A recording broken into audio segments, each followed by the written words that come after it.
La musique du terroir diffusée dans les maquis, un phénomène en vogue dans le district d'Abidjan. Ce soir, cap sur la commune de Yopougon.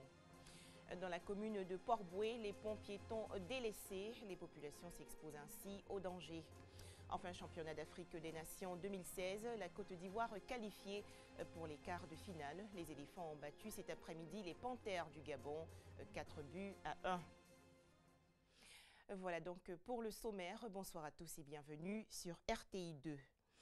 Des maquis font la promotion de la musique du terroir ivoirien. Ils sont légion, notamment dans la commune de Yopougon. Musique traditionnelle baoulée, bété ou encore guéré tiennent chaque fin de semaine en haleine le public venu déguster la cuisine du terroir. On les découvre maintenant dans ce reportage de Franck Kouadio et Sarah Bogou.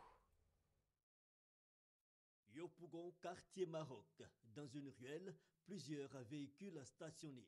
Difficile de se frayer un passage. C'est qu'ici, tous les jours de la semaine, cet espace de divertissement distille de la musique traditionnelle, principalement celle du terroir baoulé du centre de la Côte d'Ivoire.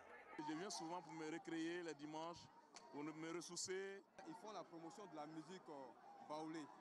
Dit musique baoulée, pas de la culture ivoirienne. Et donc pour moi, c'est quand même une belle initiative qu'il faut encourager. Dans la cabine ce dimanche, un disque jockey, des tables disposées et des centaines de consommateurs. Une ambiance entretenue jusqu'à la tombée de la nuit. Un lieu de rencontre entre sortissants de même sphère linguistique, pas seulement. C'est un espace qui était dit espace baoulé, mais aujourd'hui c'est l'espace où tous les Ivoiriens se retrouvent pour fraterniser, pour célébrer vraiment la paix, pour célébrer la cohésion sociale. Célébrer la cohésion sociale, un tour au quartier dit Terminus 40, autre lieu de rassemblement. Ici, ce sont les BT, peuple du centre-ouest, un point de ralliement pour entrevoir certaines actions sociales. Moi, c'est Rikanon, je perds mon parent. Ici, je viens, je me présente, on fait une cotisation. Et cette cotisation doit aider les parents du défunt jusqu'à l'enterrement. Et c'est ce que nous on fait ici. Et ici, on ne fait pas de politique. Pas de politique. Ici prime uniquement la musique traditionnelle. À l'heure actuelle, il y en a qui sont dans les boîtes de nuit. Cricata, cricata, de l'autre côté, ils sont là-bas, ils sont heureux. Mais nous, on préfère venir écouter la musique traditionnelle moderne. C'est vrai qu'il existe des maquis zouglou, mais ce n'est pas seulement toujours, c'est pas toujours qu'on va dans les maquis zouglou. Il y a quelquefois, on a envie de se ressourcer. Au lieu d'aller souvent dans nos villages qui sont à des distances vraiment respectables, quelquefois on vient ici pour se ressourcer. D'une région à l'autre, le centre-ouest est pas loin, le Grand Ouest. Le pays ouest en mode atalakou, entendez éloge à du client, mais aussi en sabbat, rythme local.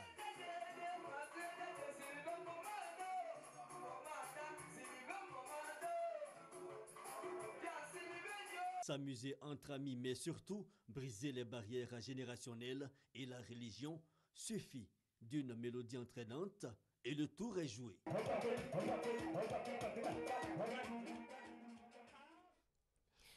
Un tout autre sujet à présent. 5 mois après la réouverture du centre d'action culturelle de la commune d'Abobo, les activités vont bon train. Cet espace a pour ambition de contribuer efficacement à la promotion de la culture et à l'émergence des artistes de toutes les disciplines. Serge Coléa.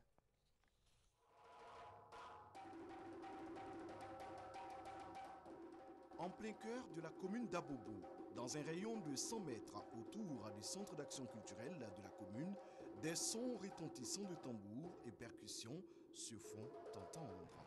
L'intérieur de cet espace respire une intense activité culturelle. Sur le podium, la chorégraphe franco-ivoirienne Claire Ouattara dirige le groupe Phoenix, une troupe composée de jeunes Ivoiriens.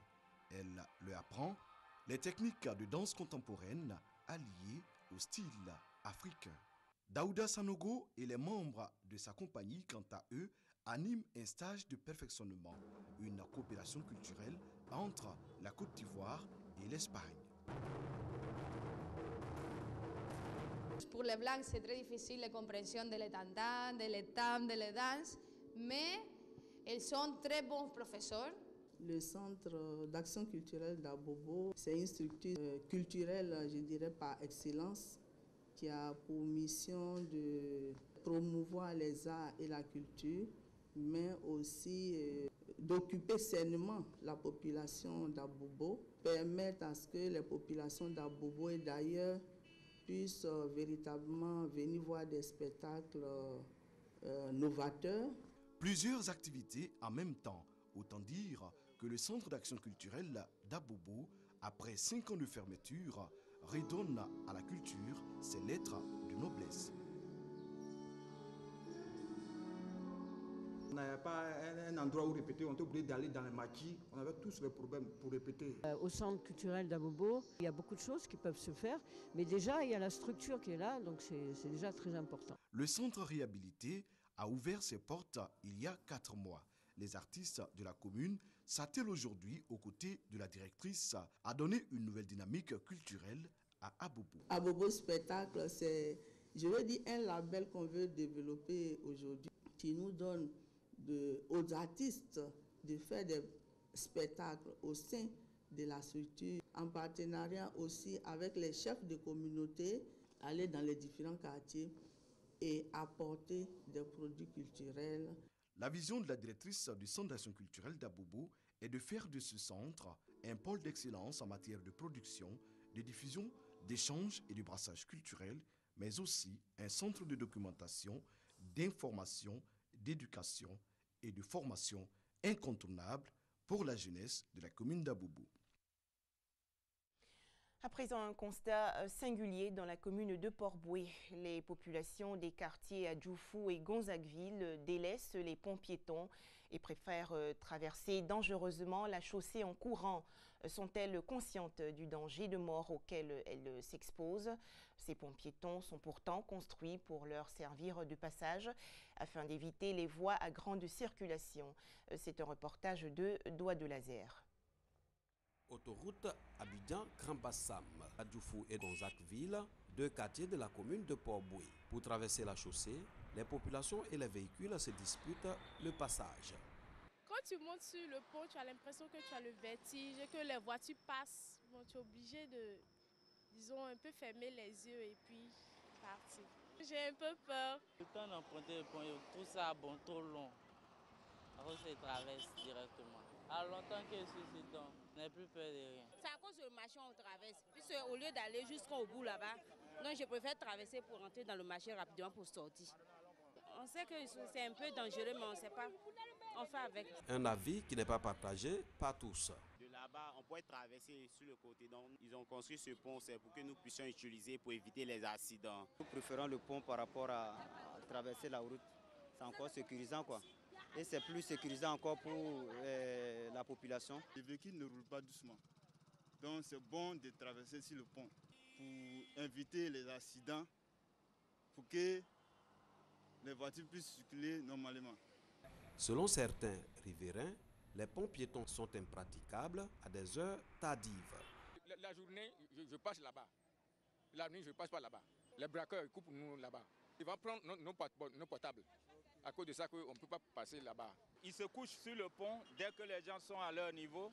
Ils se lèvent pour dire « donne tout ce que tu as, sinon on te trimballe en bas ». 4 ponts piétons sont installés sur une distance de 8 km de Port-Boué à Gonzagueville. Pour les habitants, ce nombre est peu suffisant. Les garde-fous qui sont en train d'être placés empêchent les gens de rentrer dans les quartiers et les intervalles sont assez longs. C'est ce qui nous pose problème au niveau de Gonzagueville à Adjoufou. S'il pouvait y avoir encore d'autres ponts intermédiaires. Plusieurs accidents de circulation sont enregistrés régulièrement sur ce tronçon à cause de la non-utilisation des ponts piétons par les populations riveraines. Et pourtant, ces infrastructures de sécurité routière ont coûté des centaines de millions de francs CFA à l'État ivoirien pour éviter des pertes en vie humaine. Direction à présent Bouaké, dans la région de Gbeke. Le département des sciences du langage et de la communication de l'université Alassane Ouattara a effectué récemment sa rentrée académique 2015-2016. Un invité de marque a rehaussé de sa présence cet événement. Il s'agit du directeur général de la radiodiffusion télévision ivoirienne. Amadou Bakayoko a animé une conférence autour du thème « La RTI face aux défis de la libéralisation de l'espace audiovisuel ». Des précisions de Kader Sogodogo de RTI Bouaké. Amphithéâtre C du campus 2 de l'université Alassane Ouattara de Bouaké. Les étudiants du département des sciences du langage et de la communication ainsi que leurs enseignants sont présents pour leur entrée académique 2015-2016. Pour cette reprise, ce département accueille le directeur général de la radiodiffusion télévision ivoirienne, Amadou Bakayoko, accompagné d'une forte délégation. Le premier responsable de la RTI prononce une conférence. La RTI face aux défis de la libéralisation de l'espace audiovisuel en Côte d'Ivoire. Une présence et un thème alléchant pour les futurs communicateurs. Pour le conférencier, la RTI, grâce à une ressource humaine de qualité, un programme riche et varié, un volet économique maîtrisé, va répondre présent aux enjeux à venir. Ce qu'il faut retenir, ce sont ces trois éléments sur lesquels nous jouons, des ressources humaines de qualité, des programmes satisfaisants et un modèle économique robuste. Parce que dans nos métiers, il y a le talent qui doit faire des contenus, mais il y a également les questions économiques qui sont des questions importantes pour pouvoir payer correctement. Par rapport à notre cahier des charges, répondre à ce besoin d'informer, d'éduquer et de divertir. Enseignants et étudiants disent avoir été séduits par les propos du directeur général de la RTI. Cette télévision, avec un directeur général aux grandes ambitions, dans un élan de numérisation très poussé, qui nous rassure, nous autres téléspectateurs de RTI. Nous savons maintenant que la télévision est à notre service. La télévision est présente pour nous informer, pour nous divertir. Et il faudrait que nous puissions rester soudés, quoi qu'il arrive. La RTI même a un cahier de charges dont j'ai compris beaucoup de choses à travers cette conférence. Nous allons accompagner la RTI, c'est un partenariat. Dans un partenariat des parts et d'autres, il y a des engagements. Nous, en tout cas, en ce qui nous concerne, nous sommes totalement disposés et nous n'avons pas le choix. Dans tous les cas, il faut l'accompagner, il faut soutenir même de façon efficace, de sorte qu'on puisse réussir cette transition-là. Cette conférence à l'université Alassane Ouattara a été rendue possible grâce au club Initiative qui regroupe des enseignants et des chercheurs de la sphère universitaire qui œuvrent pour la culture démocratique et la paix en Côte d'Ivoire. Sur la côte est des États-Unis, l'heure est aujourd'hui aux opérations de nettoyage après la tempête Jonas qui a fait au moins 19 morts et paralysé plusieurs villes du pays, dont New York. Les détails avec Sidonie Davila. L'Est des États-Unis vit une de ses pires chutes de neige de son histoire. Ce samedi, au moins 15 personnes y ont laissé la vie, entre autres 3 décédés de crise cardiaque à New York alors qu'ils se débarrassaient de la neige chez eux. 6 en Caroline du Nord, victimes d'accidents de circulation, ont indiqué les services d'urgence de ces États. Cette chute de neige record a également provoqué une coupure d'électricité dans l'Est des États-Unis. 90 000 résidents dans le New Jersey en sont privés et 120 000 personnes toujours dans le noir en Caroline du Nord. Vols, métros et bus arrêtés tout ce week-end par les autorités afin de limiter les dégâts. Également de nombreux appels à la prudence. Ces appels, certains Américains ne l'entendent pas. Faire du footing ou du ski, ces chutes de neige sont pour eux l'occasion de se divertir. Autre chose que les autorités redoutent, les inondations dans certaines villes de l'Est du pays. Il faudra attendre la fin de la chute de neige, probablement ce dimanche, avant que l'opération de déblaiement ne soit entamée et que Jonas, le nom donné à la tempête, ne soit plus qu'un mauvais souvenir. Des interpellations massives en Malaisie. La police a arrêté 7 militants présumés de l'organisation État islamique soupçonnés de projeter des attaques dans la région. À noter que des livres, vidéos sur le djihad et des munitions ont été saisis lors de ces opérations de fouille. La Côte d'Ivoire en quart de finale du championnat d'Afrique des Nations 2016.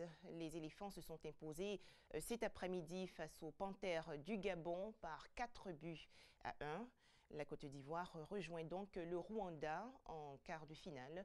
Ce sera le samedi 30 janvier prochain. Rencontre bien entendu diffusée sur votre chaîne RTI2. Voilà, merci d'être resté en notre compagnie et à demain 19h30.